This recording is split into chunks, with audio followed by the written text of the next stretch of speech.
आज हम वर्णमाला के बारे में पढ़ेंगे। संस्कृत वर्णमाला में कुल 46 वर्ण होते हैं। जैसे स्वर मीन्स वॉवेल्स, ये 13 हैं। फिर स्वर जो हैं वह दो भागों में विभाजित हैं, सामान्य स्वर और संयुक्त स्वर। सामान्य स्वर means simple vowels. Simple vowels ये दो प्रकार के होते हैं। ह्रस्व स्वर मीन्स शॉर्ट वॉवेल, दीर्घ स्वर means long vowel. Short vowel कौन कौन से होते हैं? अ, ई, उ, री एंड रे। दीर्घ स्वर मीन्स लॉन्ग वॉवेल आ, ई, उ, री। और संयुक्त स्वर मीन्स डिफ्थॉन्ग्स ए, ऐ, ओ एंड आउ। सेकंड आता है व्यंजन मीन्स कॉन्सोनेंट, ये कुल 33 हैं। उनमें व्यंजन भी फिर से 3 भागों में विभाजित हैं। स्पर्श वर्ण मीन्स म्यूट्स, अंतस्थ वर्ण इंटरमीडिएट्स, ऊष्म वर्ण सिबिलेंट्स। स्पर्श वर्ण कौन कौन से होते हैं? क वर्ग, च वर्ग, ट वर्ग, त वर्ग और प वर्ग। अंतस्थ वर्ण मीन्स इंटरमीडिएट्स य, र, ल, व। और ऊष्म वर्ण मीन्स सिबिलेंट्स श, श, स और ह। इनके अलावा अयोगवाह, संस्कृत में 2 चीज़ें और होती हैं। अयोगवाह मीन्स अनुस्वार अ डॉट और विसर्ग मीन्स अ डबल डॉट। यह वर्णमाला में न होते हुए भी वर्णों की ही तरह कार्य करते हैं, इसलिए इन्हें अयोगवाह कहा जाता है। नेक्स्ट आता है संयुक्त व्यंजन। संयुक्त व्यंजन मीन्स कंपाउंड कॉन्सोनेंट। संयुक्त का मतलब होता है जो 2 के मेल से बनता है।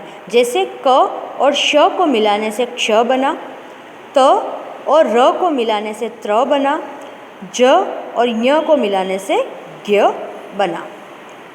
इस तरीके से यह हमारी जो वर्णमाला है वह स्वर, व्यंजन और संयुक्त व्यंजन इन 3 भागों में विभाजित है।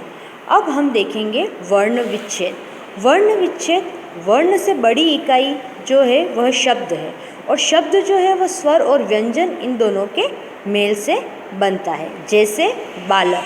अब बालक शब्द कैसे बना है? जैसा कि हमने पहले पढ़ा कि यदि कॉन्सोनेंट व्यंजन में से स्वर निकाल दिया जाए तो वह हाफ लेटर कहलाता है, जिसका साइन यह स्लांटिंग लाइन मीन्स हलंत होता है।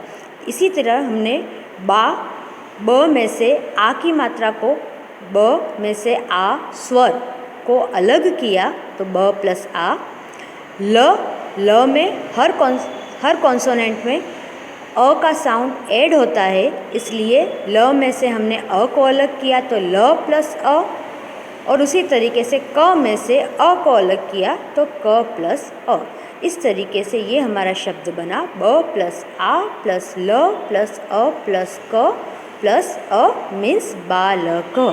इसी तरीके से यहाँ पर बालिका, मति, नदी, गुरु और पितृ शब्दों के वर्ण विच्छेद दिए गए हैं। यदि शब्द का अंतिम वर्ण अ हो तो, जैसे कि बालक शब्द में अंतिम वर्ण जो है वह अ है, तो वह अकारांत कहलाएगा। उसी तरीके से यदि अंत में आ हो तो आकारांत, ई हो तो इकारांत, ई हो तो ईकारांत, उ हो तो उकारांत और री हो तो ऋकारांत कहलाता है। यहाँ पर कुछ और शब्दों के आपको वर्ण विच्छेद समझने के लिए दिए हैं। देखिए छात्र शब्द कैसे बना? छ प्लस आ, छ में आ की मात्रा है। त्र जो है वो हमने अभी यहाँ पर देखा था कि एक संयुक्त व्यंजन है जो त प्लस र को मिलाने से बना है, इसलिए हमने त्र को जब वर्ण विच्छेद किया तो त प्लस र लिखा, और चूंकि यह एक कॉन्सोनेंट है जिसमें अ तो मिला हुआ ही है, इसलिए हमने लास्ट में इसमें अ भी ऐड किया।